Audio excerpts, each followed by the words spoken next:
यमुना नदी के किनारे सफेद पत्थरों से निर्मित अलौकिक सुंदरता की तस्वीर ताजमहल न केवल भारत में बल्कि पूरे विश्व में अपनी पहचान बना चुका है।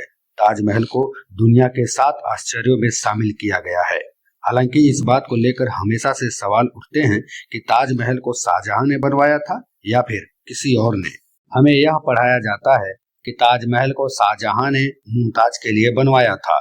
वह मुमताज से बहुत प्यार करता था। दुनिया भर में ताजमहल को प्रेम का प्रतीक भी माना जाता है, लेकिन सच्चाई ठीक इसके विपरीत है। ताजमहल को शाहजहां ने नहीं बनवाया, वह तो पहले से बना हुआ था। उसने इसमें हेर फेर करके इसे इस्लामिक लुक दिया है। दरअसल इसे शाहजहां और मुमताज का मकबरा कहा जाता है। ताजमहल के पूरा होने के तुरंत बाद ही शाहजहां को उसके पुत्र औरंगजेब द्वारा अपदस्थ कर आगरा के किले में कैद कर दिया गया था। शाहजहां की मौत के बाद उसे उसकी पत्नी के बराबर में ही दफना दिया गया था। कई इतिहासकारों ने ताजमहल के रहस्य से पर्दा उठाया है। उसमें से ही एक इतिहासकार थे पुरुषोत्तम ओक। उन्होंने अपनी पुस्तक में लिखा है कि शाहजहां ने दरअसल वहां अपनी लूट की दौलत छुपा रखी थी, इसलिए उसे कब्र के रूप में प्रचारित किया गया। यदि शाहजहां चकाचौंध कर देने वाले ताजमहल का वास्तव में निर्माता होता तो इतिहास में ताजमहल में मुमताज को किस दिन बादशाही ठाठ के साथ दफनाया गया उसका अवश्य उल्लेख होता। ओक बताते हैं कि जयपुर राजा से हड़प किए हुए पुराने महल में दफनाए जाने के कारण उस दिन का कोई महत्व नहीं। शाहजहां के लिए मुमताज से कोई मायने नहीं थे, क्योंकि जिस जनान खाने में हजारों सुंदर स्त्रियां हों, उसमें भला प्रत्येक स्त्री की मौत का हिसाब कैसे रखा जाए। जिस शाहजहां ने जीवित मुमताज के लिए एक भी घर नहीं बनवाया, वह उसके मरने के बाद भव्य महल कैसे बनवा सकता है। आगरा से 600 किलोमीटर दूर बुरहानपुर में मुमताज की कब्र है, जो आज भी ज्यों की त्यों पड़ी है। बाद में उसके नाम से आगरे के ताजमहल में एक और कब्र बनी, जो नकली है। बुरहानपुर से मुमताज का शव आगरे लाने का ढोंग किया गया। माना जाता है कि मुमताज को दफनाने के बहाने शाहजहां ने राजा जय सिंह पर दबाव डालकर उनके महल यानी ताजमहल पर कब्जा किया और वहां की संपत्ति हड़प कर उनके द्वारा लूटा गया खजाना छुपाकर सबसे निचले माला पर रख दिया, जो कि बहुत काल तक वहीं रखा रहा। वर्तमान में स्थिति क्या है यह कोई नहीं जानता।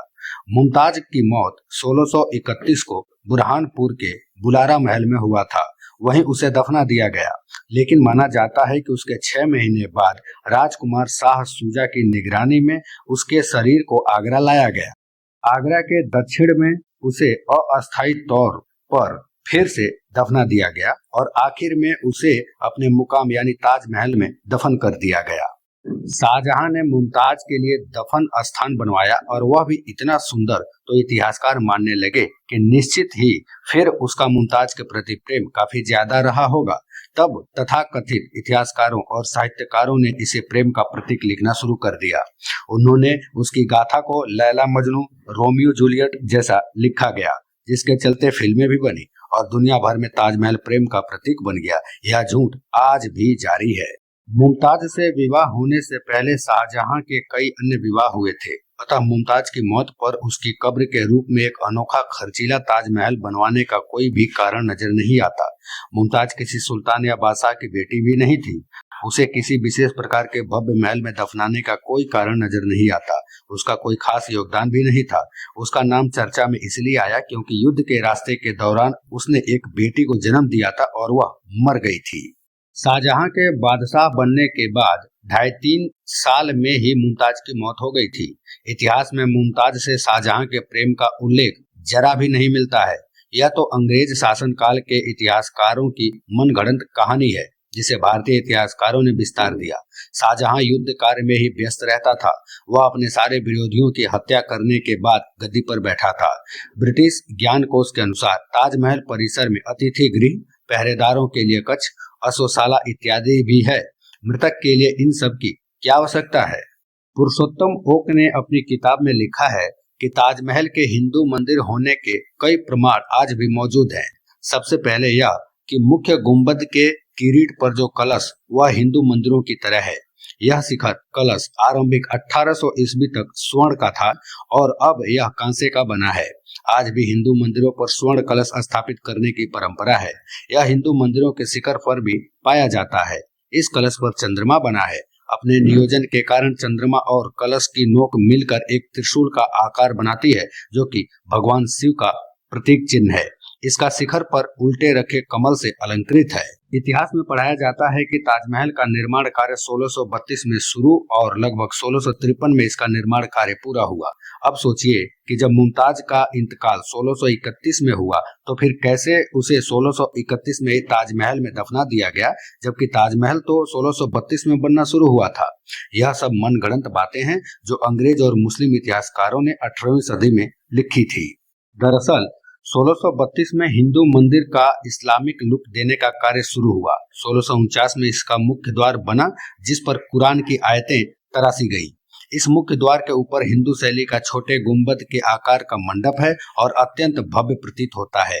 आसपास मीनारें खड़ी की गई और फिर सामने स्थित फव्वारे को फिर से बनाया गया। कहते हैं कि 20,000 मजदूर 22 साल तक ताजमहल का निर्माण कार्य करते रहे। यदि ऐसा होता तो उस समय विदेश से आए कई इतिहासकारों ने अपनी पुस्तकें लिखी हैं, लेकिन उन्होंने अपनी पुस्तकों में इस प्रकार की किसी भी कार्य का जिक्र नहीं किया है। ताजमहल के गुंबद पर जो अष्ट धातु का कलश खड़ा है वह त्रिशूल आकार का पूर्ण कुंभ है। उसके मध्य दंड के शिखर पर नारियल की आकृति बनी है। नारियल के तले 2 झुके हुए आम के पत्ते और उसके नीचे कलश दर्शाया गया है। उस चंद्राकार के 2 नोक और उनके बीचों बीच नारियल का शिखर मिलाकर त्रिशूल का आकार बना है।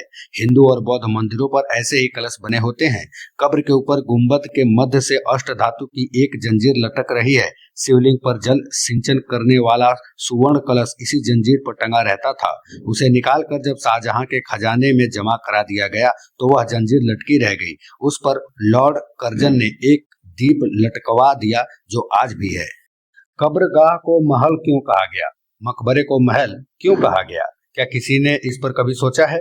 क्योंकि पहले से ही निर्मित एक महल को कब्रगाह में बदल दिया गया। कब्रगाह में बदलते वक्त उसका नाम नहीं बदला गया। यहीं पर शाहजहां से गलती हो गई। उस काल के किसी भी सरकारी या शाही दस्तावेज एवं अखबार आदि में ताजमहल शब्द का उल्लेख नहीं आया है। महल शब्द मुस्लिम शब्द नहीं है। अरब, ईरान, अफगानिस्तान आदि जगह पर एक भी ऐसी मस्जिद या कब्र नहीं है जिसके बाद महल लगाया गया हो। यह भी गलत है कि मुमताज के कारण इसका नाम मुमताज महल पड़ा, क्योंकि उसकी बेगम का नाम था मुमता-उल जमानी। यदि मुमताज के नाम पर इसका नाम रखा होता तो ताजमहल के आगे से मुम को हटा देने का कोई औचित्य नजर नहीं आता है। विसेंट स्मिथ अपनी पुस्तक अकबर द ग्रेट मुगल में लिखते हैं कि बाबर ने सन 1630 में आगरा के वाटका वाले महल में अपने उपद्रवी जीवन से मुक्ति पाई। वाटका वाला वो महल यही ताजमहल था। यह इतना विशाल और भव्य था कि इसके जितना दूसरा कोई भारत में महल नहीं था। बाबर की बेटी गुलबदन हुमायूंनामा नामक अपने ऐतिहासिक वृत्तांत में ताज का संदर्भ रहस्य महल के नाम से देती हैं। ओक के अनुसार प्राप्त सबूतों के आधार पर ताजमहल का निर्माण राजा परमर्दिदेव के शासनकाल में सन 1155 में अश्विनी शुक्ल पंचमी रविवार को हुआ था। बाद में मोहम्मद गौरी सहित कई मुस्लिम आक्रांताओं ने ताजमहल के द्वार आदि को तोड़कर उसको लूटा। यह महल आज के ताजमहल से कई गुना ज्यादा बड़ा था और इसके 3 गुंबद हुआ करते थे। हिंदुओं ने उसे फिर से मरम्मत करके बनवाया, लेकिन वे ज्यादा समय तक इस महल की रक्षा न कर सके। पुरुषोत्तम नागेश ओक ने ताजमहल पर शोध कार्य करके बताया कि ताजमहल को पहले तेजो महालय कहते थे। वर्तमान में ताजमहल पर ऐसे 700 चिन्ह खोजे गए हैं जो इस बात को दर्शाते हैं कि इसका रिकंस्ट्रक्शन किया गया है। इसकी मीनारें बहुत बाद के काल में निर्मित की गई हैं। वास्तुकला के विश्वकर्मा वास्तुशास्त्र नामक प्रसिद्ध ग्रंथ में शिवलिंगों में तेज लिंग का वर्णन आता है। ताजमहल में तेज लिंग प्रतिष्ठित था, इसलिए उसका नाम तेजो महालय पड़ा था। हुमायूं, अकबर, मुमताज, एतमाद-उद-दौला और सफदरजंग जैसे सारे शाही और दरबारी लोगों को हिंदू महलों या मंदिरों में दफनाया गया। इस बात को स्वीकार करना ही होगा कि ताजमहल के पहले से बने ताज के भीतर मुमताज की लाश दफनाई गई, न कि लाश दफनाने के बाद उसके ऊपर ताज का निर्माण किया गया।